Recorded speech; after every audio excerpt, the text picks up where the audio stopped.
আসতে পারবে।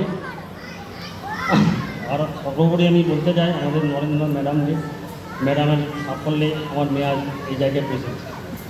Thank you sir. দেখুন আচ্ছা, ওর স্কুলের টিচার কি আপনি? দুজনেরই? ওর ম্যাম, আজকে দেখুন আমি ম্যামকেও পেয়ে গেছি, ওরই স্কুলের টিচার। ম্যাম, আমি আপনার কাছ থেকে জাস্ট দুটো কথা শুনতে চাইবো যে আপনার আজকে কীরকম লাগছে, আপনারই স্টুডেন্ট। একটু খুবই ভালো লাগছে এবং এদের জন্য আমি আজ এই জায়গায় আসতে পেরেছি। আমি আজ যে 32 বছর ধরে স্কুল করছি এই ছোটো ছোটো বাচ্চাগুলোর জন্যই।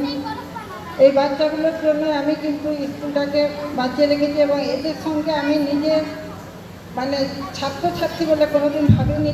আমারই ছোটো ছোটো বাচ্চা, আমি ছেলে ভেবেই গার্জেনদের সাথে আমি সেইভাবে ব্যবহার করে হয়তো মাঝে মাঝে ধমক দিই, সবই করি, কিন্তু আজকে আমার এই কান্নাটা হচ্ছে আনন্দের কান্না।